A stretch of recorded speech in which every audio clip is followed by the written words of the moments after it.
Shirley Winter Show, live, local, topical, and relevant.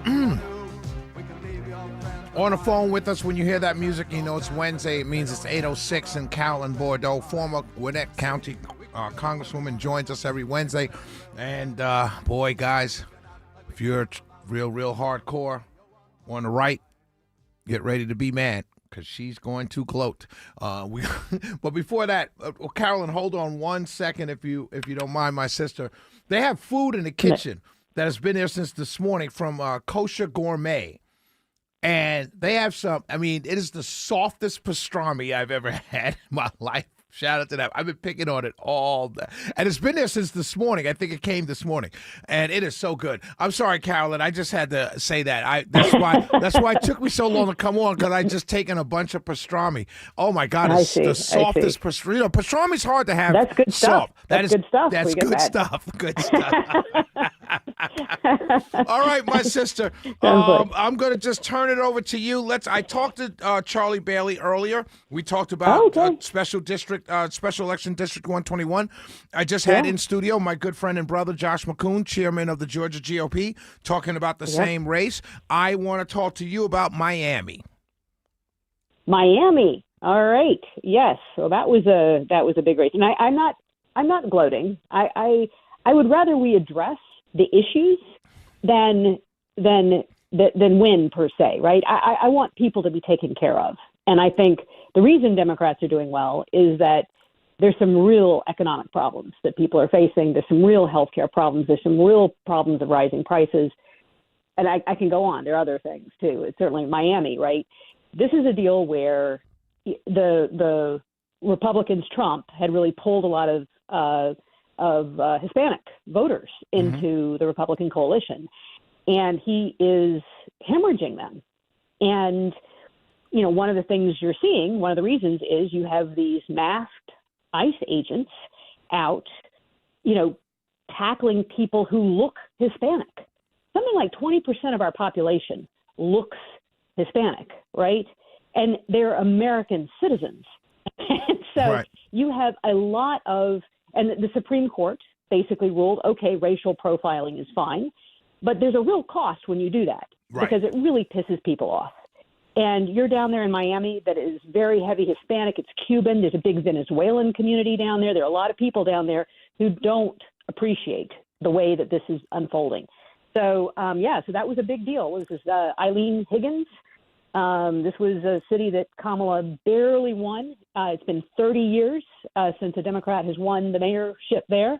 And she won by, dear Lord, 20 points. Yeah. 20 points. She blew him out. And the guy she beat was a Hispanic and was also a county commissioner. Emilio Gonzalez. Yes. Right. Yeah. And so my thing is, and to your point about this, and I've been screaming about this since the summertime, and I started with the first video that appeared with a Arab young girl in college. She's walking, and you see the video, and she's walking across campus, and she's basically rolled up on by masked ICE agents, no badges, no nothing. They take her purse, and then they walk her away. And I said, wait a minute. Into an unmarked van. Right. Into an unmarked van. I mean, that's scary stuff. Exactly. And I said, that is not going to play well. You can spin it every kind of way you want, and you can say what you want. And then we kept seeing more and more stories. I kept warning people, and now we're here. And now all my conservative pundit friends are starting to talk the same way I said I was talking back in the summertime. I'm not gloating about that. I'm just telling you the hardcore, cold facts. But that's exactly what happened. I want to say this. Maria Salazar said it. I've been saying it. Hispanic voters are not Republican voters. Hispanic voters in 2024 were Trump voters. They were not Republican voters. So to think that you're going to keep them because they voted for Trump is really a lesson that we're going to have to learn the hard way. Right. Well, they are economic voters. They are family values voters. They're cost of living voters, right? And Republicans do have a chance to appeal to them, right? There is a real opportunity there, but it's not going to do it if there's sort of this sense there's a police state that is targeting them and coming after them, right? In ways that are very unjust, right? If you talk to Hispanic voters, they'll say people should come here legally, right? I came here legally, I did it the right way, and all of that. but when they see like their kids, a high school kid, something like that, standing on the street corner, and this has happened, ICE agents masked, jump out, tackle the kid. Where are you born? Where are you born? Scare the crap out of them. And, finally they back off.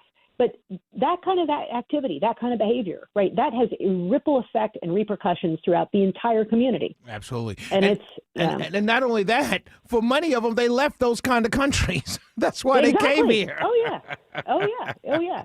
Yeah, they know what they're seeing. Right. Yeah. They know what they're seeing. It's very frightening. Absolutely. It's very frightening. Now let's skip here in Georgia, Carolyn. Let's talk about special election District 121. I want to quote Josh McCoon said something. He said it's a special election, 10,000 votes, and that Republicans will win back the seat in November. I don't doubt that. It's just the L right now that bothers me. Talk to us about that special election in the first 121st district. Yeah. So I looked at some of the numbers there, and Eric Gisler came in at 39% previously, and then he got 51% in this race. So it is a baseline Republican district, but just to point out that when I ran in the 7th congressional district, that was one where the previous Democrat had only gotten around 40% of the vote, and eventually, it took me a few races, but I flipped that seat, and so I don't think they should take it for granted that Republicans are going to take that seat back in November of next year. Things are moving heavily against them, and if they don't solve some of these problems. And they should solve it. It's about people. It's not about politics. They should absolutely solve this. This healthcare issue, these insurance premium tax credits. I mean, I don't think people realize how devastating that is for some people. And I tell this story many times, but the woman who does my hair, before those tax credits went into effect, she was paying $1,500 a month. Okay, she's a hairdresser. Right. She doesn't make a lot of money. Okay, right. $1,500 a month. The premium tax credits cut that down to $500 a month. Okay, so what's that? $6,000 a year. If it goes back up to $1,500, what is that? It's $18,000 a year. Right. Right. That's a tripling. Even if she makes $120,000, she's working her butt off, standing on, and cutting hair as fast as she can. She can't afford that. Right. Right. And that's what's happening to people. And I wish they would just get this under control. They can do it. But Republicans need to step up and get this fixed. At least extend it for a year, come up with some other ideas, do something like that. I mean, real people's lives are at stake with this. Problem is, here's what the problem is. I agree. First of all, I agree with you. The problem is, first of all, you're going to have people like me that are continue to ask the Republican Party. I've been hearing replace and repeal since 2016, and there's been nothing to replace and repeal. Nothing. We've been talking about health care since since not 2016, since Obamacare was passed. They said they voted 20 times. The first thing I'll never forget, when Trump came into office in 2017, right after he got inaugurated, that first time he sat down at the Oval in the Oval Office, he said, "Hey, Republican House, send me that health care bill you've been talking about." And we still haven't seen it. No, I'm serious. We still haven't seen it. And so when you talk about passing the subsidies, they're going to get slammed for doing that from the far right, the hardcore base. But the hardcore base is not yelling at everybody for not even having a plan to begin with. Yeah. Well, Republicans, it's like political malpractice. It pains me to watch this happen because so many people are going to be hurt by this, right? So many people are going to have to drop their insurance coverage because they can't afford it. And many of them are going to be Republicans because many of them tend to be small business owners.